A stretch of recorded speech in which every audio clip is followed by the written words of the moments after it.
God, Big Finish is wild, isn't it? You ask, who's the longest serving Doctor? And you say Tom Baker, because he had 7 seasons of TV. And then you go to Big Finish, and it's... What do you mean 14 seasons? Hello ladies and gentlemen, my name is Mr. TARDIS, and here's another Big Finish 4th Doctor review, as, like I said up top, we are now in Series 14 of these audio adventures starring Tom Baker as the 4th Doctor. Basically, for those of you who don't know, every year they release a season of stories, a season of adventures with the 4th Doctor at varying points in his life. A few years ago they had Series 11, which was him travelling on his own, travelling solo. Series 12 was the 4th Doctor and Leela with new companion Margaret. Last year we had Series 13 with Harry Sullivan and Naomi Cross, and now this year we've got Series 14, which is split up into 3 parts, which is a 4th Doctor and Leela series, with part 1 coming out in March called The Hellwood Inheritance. We've got 6 episodes across 2 stories. The first one, The Hellwood Inheritance by Alan Barnes, that's a 4-parter, and the second one is The Memory Thieves by Phil Murrine, and that's a 2-parter. While on the face of it, Series 14 looks like it's just business as usual now with the 4th Doctor and Leela. In both of these stories, they're both separated from each other quite a lot, so we don't actually get a lot of Tom Baker and Louise Jameson action here. But before I get ahead of myself, let's talk about The Hellwood Inheritance, which is the titular story for this box set. The Hellwood Inheritance takes place relatively in the modern day, as in the 70s or the 80s, and it sees the 4th Doctor and Leela land outside of Elwood Manor. And Elwood is this large estate in this countryside area. It's got a long, haunted and sordid history, and the family of Elwood want to turn this place into a safari park. Think Jurassic Park, but for ghosts instead of dinosaurs. And that sounds like a really cool premise, that sounds like a really cool idea. However, it turns out that this isn't just some sort of weird, like, ghost train. It's not some weird trick of the light or optical illusions or whatever. There seem to be actual ghosts on the premises. The Doctor and Leela are mistaken for paranormal investigators, and they're trying to make sense of the Elwood's ghost-catching device. But they're also caught in the middle of a dispute for succession over the estate. The Doctor and Leela have to get to the bottom of the mystery as to where the ghosts are coming from, how they're manifesting in the present day, and figure out who is the real successor of the Elwood Manor, or the Hellwood Manor as it's known to tourists. The Doctor can watch you set up, to prove we've nothing to hide. What is this demonstration, exactly? You'll see. It's for your benefit too. Doctor, are these people planning to summon more ghosts? I presume so, but you, Miss Leela, must go with the steward to the recovery room. I will not. Forgive her, she's terribly keen. Leela, just do as I ask you. You can have a snoop around while everyone else is busy at the demonstration. What is this? Snoop? Oh, a ferret, a recce, a pokeabout. Oh, you want me to be your spy? Well, shh, that's the idea. It might be as simple as these two trying to con young Edgar out of his inheritance. You mean steal his throne? Sure, well, something like that. Then I shall be your Snoop. Yes, Doctor, you are right. I am too weak to go to this demonstration. I may pass out at any moment. Sarcasm really is the lowest form of wit, my dear. You men go on. I'll make sure Miss Leela is settled.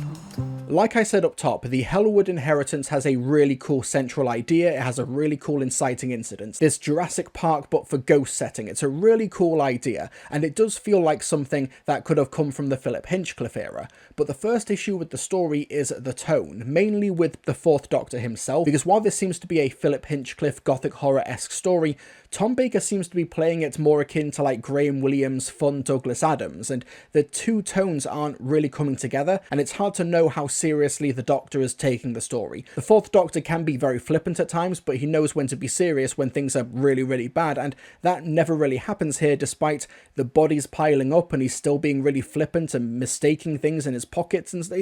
It doesn't feel like the tone really, really worked, and it kind of felt like they didn't really know what to do with Tom Baker. Or maybe Tom Baker himself just didn't really know where to pitch the character for this particular story. With this being a 4-parter, I kind of feel like it would have been better if it was reduced to a 2-parter just to keep the pacing up, because the Hellwood Inheritance is one hell of a slog when it comes to the pacing. There's really not a lot going on in regards to the characters, there's really not a lot going on in regards to the world building. It's mainly just a case of these characters just sort of lumbering around, waiting to figure out what's going on around them.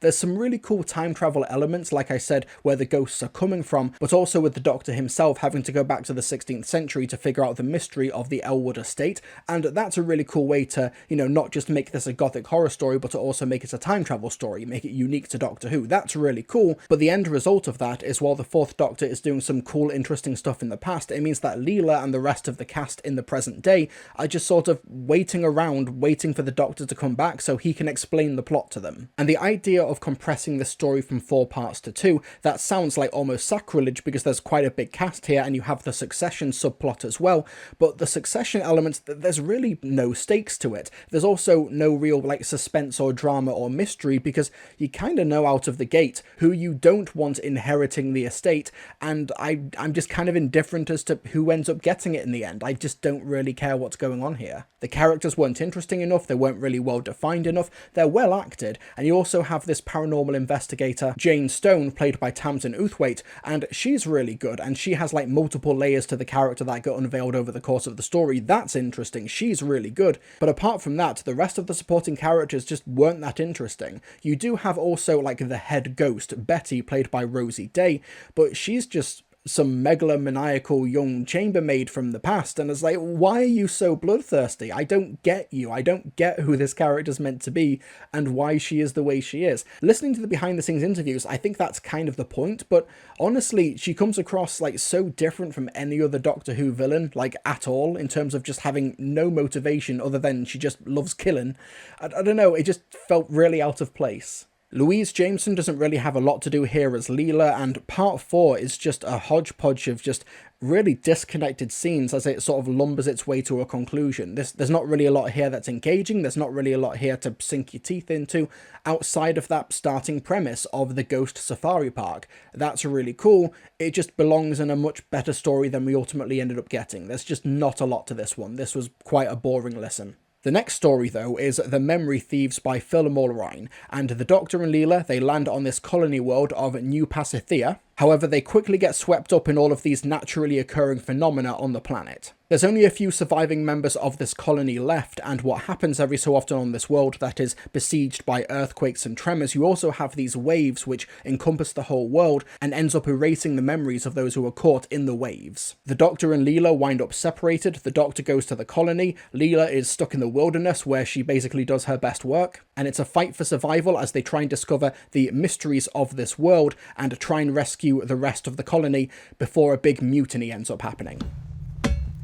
I presume you have my answers to your little tests there? Yes. It makes for somewhat puzzling reading. One tries. Question: what do you remember of the last 2 years? Answer: which last 2 years in which time period? And do I have to remember them sequentially or in the order I lived them? These questions, you are checking for neurological shift, aren't you? Anyone returning from the zone is screened.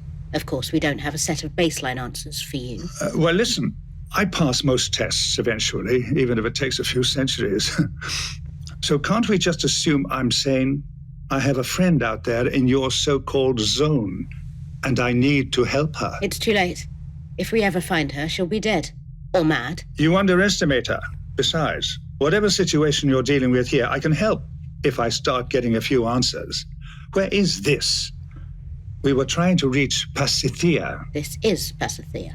Well, New Pasithea. Ah, that explains it. Filing, eh? Should be under N, not P. I'd actually hoped you were from Colonial Command. We were due a visit. Ah, one of the perils of early colonization. Long periods of isolation from the home culture. The main thing for me that didn't work about the Memory Thieves is that you've got this character, Commander Wolf, played by Wayne Forrester, and he does a good job in the role, but he basically just exists in order to cause drama, in order to stir up a violent mutiny against the governor, and there's really just nothing to his character, and in terms of the actual story, all he does is sort of be the instigator for several escapes and a few action sequences. I feel like if this story had been a 3 or a 4-parter, they could have given him an arc, they could have given him like an actual journey, but that just does not really materialize here. Apart from that, however, The Memory Thieves I thought was a really strong story. It's a genuinely scary idea, getting caught up in these waves which cause you to lose your memory and then lose your sanity, and how Leela has to fight that in the wilderness. There's some really strong material here, and I think that Tom Baker, he pitches the tone for the character and the story much better in The Memory Thieves than he does The Hellwood Inheritance. It's a much stronger performance, I think. The rest of the cast are serviceable, although with the exception of Governor Bryce, played by Aisha Antoine, it feels like they're, not very well characterized. It feels like they're a bit, bare minimum. But there was a good sense of desperation on the planet. I did like the unfolding mystery of what's causing these waves and what the Doctor and co can do in order to try and stop them and understand what's going on here. And once it is understood what's going on, there's a really fascinating mythology behind it that I found really interesting, a really kind of like unique Doctor Who antagonist that we don't really see much of in this story, and hopefully it could get developed later on in maybe a sequel story or another Big Finish adventure. I don't know, but it's a really cool idea for an antagonistic species. The score is also really effective as well, the soundscapes and the sound design really effective, and like I said up top, while you don't actually get that much Tom Baker and Louise Jameson together, in this case the two perspectives, as Tom Baker does all of the expositing heavy lifting while Louise Jameson gets a lot of the drama and the survival element of it, I thought it worked really well here, certainly better than it worked in The Hellwood Inheritance, and it's much better paced as well because it's just a two-parter with a really strong cliffhanger that links the two episodes. It's not perfect and it's not game-changing, but I did find The Memory Thieves to be a really interesting and novel Fourth Doctor story. It's the type of story that we've not really had in this range before, and I thought it was a real great breath of fresh air. And The Hellwood Inheritance overall as a box set, it is kind of difficult to recommend because The Hellwood Inheritance, the titular story, I just didn't really find it engaging. Outside of the premise, there's not really too much to recommend about it, and The Memory Thieves is solid, but it's only 2 episodes out of the 6 that this box set has to offer. There's something strange about the Fourth Doctor adventures when it comes to these seasons, where the opening box set of the season turns out to be like the weakest of the lot. That happened for Storm of the Sea Devils, that happened for New Frontiers, it definitely happened with Solo, and unfortunately the trend has continued here with the Hellwood Inheritance. But if that trend does indeed hold, it means that the rest of the series should be pretty damn great, because that tends to be what happens, at least that is what has happened for me for the last few Fourth Doctor seasons, where the first box set's pretty weak, but then the last 2 are really, really strong. So my recommendation for now is to skip the Hellwood Inheritance and maybe wait for part 2 of Series 14, The Ruins of Kyrula, if I'm pronouncing that right. This one also has K9, played by John Leeson, and also the Brigadier, played by John Coleshaw. I think this is the first time, maybe in Big Finish, I'm not sure about Expanded Media, the first time that the Brigadier is meeting Leela, so that'll be pretty interesting. And then in September we've got part 3, but we don't really know anything about that box set yet. I'd say hold off on the Hellwood Inheritance, wait for the Ruins of Kyrula, see if the quality of the series improves, and if you want to know my thoughts on that when it comes out, be sure to subscribe, hit the like button, leave a comment down below to appease the almighty YouTube algorithm. What did you folks think of the Hellwood Inheritance if you've listened to it? Let me know. Do you have a favourite Tom Baker season in terms of Big Finish, not the televised ones? Like I said, you've got 14 seasons, you've got a lot to choose from, and thank you so much for watching. I'll see you all next time.